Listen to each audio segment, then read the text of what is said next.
Murni soal etik saja ini, etik aja, kepantasan saja.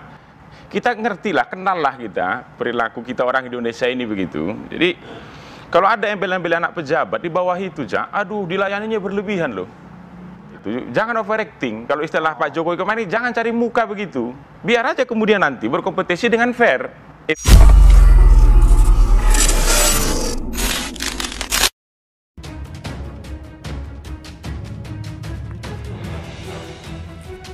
Gibran adalah ancaman. Dia bisa memunculkan politik dinasti. Maka kami akan beri demo besar-besaran. Rekomendasi PDIP yang diserahkan kepada menantu Presiden Republik Indonesia Joko Widodo, Gibran Rakabuming Raka, untuk Pilkada Kota Solo, Jawa Tengah, menuai kritik dari kalangan mahasiswa di kota tersebut. Mereka memandang dipilihnya Gibran sebagai bakal calon wali kota Solo itu sebagai ancaman bagi demokrasi karena diduga memicu terbentuknya dinasti politik. Isu dinasti politik ini menjadi tema aksi Kamisan ke-73 yang digelar di lingkaran Gladek Solo, Jawa Tengah, Kamis.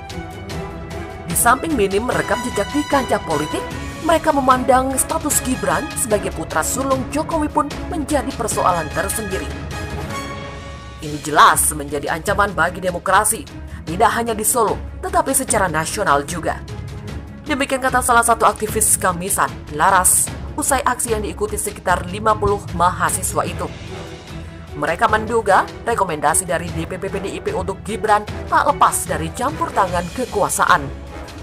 Apalagi, sehari sebelum diumumkan, Presiden Joko Widodo memanggil pesaing Gibran dalam perebutan rekomendasi dari PDIP, Ahmad Purnomo. Era reformasi, menurut Laras, seharusnya memberi kesempatan yang setara bagi semua orang untuk terjun di kancah politik. Politik dinasti bakal membuat bibit-bibit politisi potensial menjadi layu. Apalagi, banyak partai yang gagal berkompetisi karena terjegal aturan angka ambang batas dalam pemilu. Akhirnya, hanya mereka yang punya hubungan dengan kekuasaan dan pemodal yang bisa berpolitik. Sangat tidak mungkin menandingi Gibran. Purnomo yang sudah mendapat dukungan dari akar rumput PDIP Solo harus kalah dengan relasi kuasa. Purnomo sendiri oleh DPC PDIP Surakarta telah didaulat menjadi penasehat tim pemenangan Gibran Rakabuming Raka Teguh Prakosa dalam Pilkada Kota Solo. Di sisi lain, para peserta Kamisan Solo pun mencoba mengunggah pola pikir masyarakat yang diduga masih terjebak dengan pola pikir feodal sehingga memandang pencalonan Gibran sebagai hal yang lumrah. Langkah konkretnya jelas pihaknya akan mengkampanyekan kesadaran politik di masyarakat. Tidak harus terjun langsung, minimal rakyat sipil harus paham dengan politik tanah air.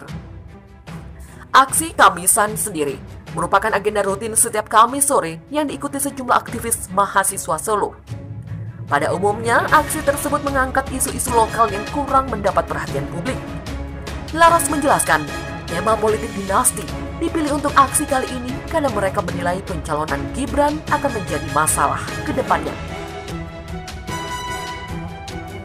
Sebelumnya, pada pengumuman gelombang kedua, DPP PDIP salah satunya memutuskan mengusung putra sulung Jokowi, Gibran Rakabuming Raka, untuk maju dalam Pilkada Kota Solo sebagai bakal calon wali kota. Dalam Pilwakot nanti, Gibran yang dipasangkan dengan anggota DPRD Solo Teguh Prakosa diduga akan bersaing melawan kotak kosong. Korupsi, kolusi, dan nepotisme atau KKN menjadi salah satu alasan utama rakyat marah pada rezim Orde Baru yang dipimpin Soeharto dulu. Presiden kedua Republik Indonesia itu menancapkan kroni-kroni dan kerabat dalam jabatan penting di pemerintahan. Di satu sisi, Soeharto memang dikenal otoriter dalam memimpin negeri. Alhasil, gelombang amarah rakyat tidak dapat terbendung dan akhirnya menumbangkan Soeharto dalam reformasi 1998. Dulu, kemarahan rakyat terhadap rezim Soeharto adalah KKN dan otoriter. Reformasi 1998 pun memaksa Soeharto untuk mundur dan turun tahta. Demikian kata Ketua Majelis Jaringan Aktivis Pro Demokrasi, Iwan Sumule, saat berbincang dengan redaksi. Namun, kondisi itu berbanding terbalik berbalik 180 derajat dengan hari ini. Rakyat cenderung diam melihat pola pemimpin. Bahkan sekalipun pemimpin negeri ini terang benderang mempersilahkan anaknya maju di pilkada. Langkah yang dinilai oleh sebagian publik sebagai upaya menancapkan cakar dinasti. Iwan Sumule melihat tidak ada pergerakan signifikan dari kelompok pemuda, aktivis, dan mahasiswa dalam mengkritisi fenomena ini. Sebaliknya, muncul kelompok yang mengatasnamakan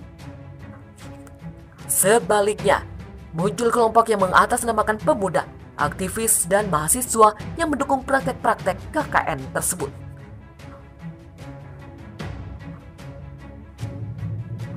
Tidak cukup sampai di situ. Iwan Sumule juga mencatat bahwa tidak sedikit pelanggaran konstitusi dan undang-undang yang telah dilakukan pemerintah. Sistem ketatanegaraan diorak-arik melalui penerbitan Perpu nomor 1 tahun 2020 yang kini menjadi Undang-Undang nomor 2 tahun 2020. Undang-Undang Corona, bukti bagaimana rezim Jokowi merusak sistem ketatanegaraan, melakukan pelanggaran serius terhadap konstitusi dan praktek otoritarian dijalankan.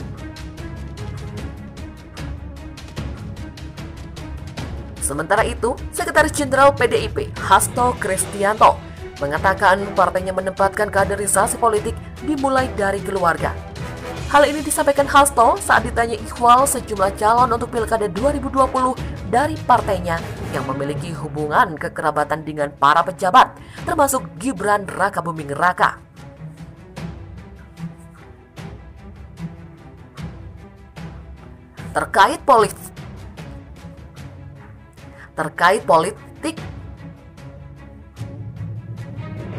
Terkait politik dinasti, PD Perjuangan tak menutup mata dan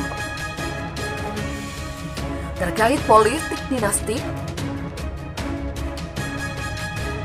dinasti politik, PDI Perjuangan tidak menutup mata dan menempatkan proses kaderisasi itu dimulai dari keluarga.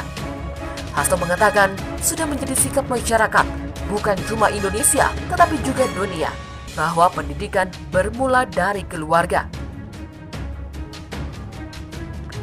Begitu pula pendidikan politik. Maka dari itu, Hasto mengatakan PDIP membuka ruang baik bagi kader partai maupun dari luar partai untuk diusung di Pilkada 2020. Ia tidak menampik ada proses kepemimpinan yang berasal dari luar partai. Yang penting, ruang dibuka dulu. Hasto mencontohkan putra sulung Presiden Joko Widodo, Gibran Rakabuming Raka, yang diusung menjadi calon wali kota. Hasto mencontohkan putra sulung Presiden Joko Widodo, Gibran Rakabuming Raka, yang diusung menjadi calon wali kota Solo dari PDIP. Sebagai warga negara, menurutnya Gibran memiliki hak konstitusional untuk mencalonkan dan dicalonkan. Hasto juga menyinggung Amerika Serikat sebagai negara yang menjadi kiblat berkembangnya demokrasi. Di negara abang sama itu, ada keluarga Walker Bush dan Kennedy yang juga eksis dalam jagat politik. Selain Gibran Rakabuming Raka, PDIP memiliki sejumlah calon kepala daerah lain yang terafiliasi dengan pejabat negara atau daerah. Seperti calon Bupati Kediri, Hanindito Hinawan Pramana Putra, Sekretaris Kabinet Pramono Anung, calon Wakil Bupati Mojokerto, Titik Masuda, adik dari Menteri Tenaga Kerja Ida Fauzia, dan lainnya. Ia mengatakan, yang penting rakyat memiliki kedaulatan memilih pemimpin. Era reformasi menurut Laras seharusnya memberi kesempatan yang setara bagi semua orang untuk terjun di kancah politik. Politik dinasti bakal membuat bibit-bibit politisi potensial menjadi layu.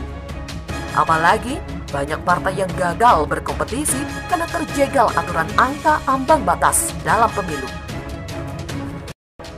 Langkah konkretnya jelas pihaknya akan mengkampanyekan kesadaran politik di masyarakat. Tidak harus terjun langsung, minimal rakyat sipil harus paham dengan politik tanah air. Aksi Kamisan sendiri merupakan agenda rutin setiap Kamis sore yang diikuti sejumlah aktivis mahasiswa Solo. Pada umumnya, aksi tersebut mengangkat isu-isu lokal yang kurang mendapat perhatian publik. Laras menjelaskan, Tema politik dinasti dipilih untuk aksi kali ini karena mereka menilai pencalonan Gibran akan menjadi masalah ke depannya. Sebelumnya, pada pengumuman gelombang kedua, DPP PDIP salah satunya memutuskan mengusung putra sulung Jokowi, Gibran Raka Buming Raka, untuk maju dalam Pilkada Kota Solo sebagai bakal calon wali kota. Dalam Pilwakot nanti, Gibran yang dipasangkan dengan anggota DPRD Solo Teguh Prakosa diduga akan bersaing melawan kotak kosong.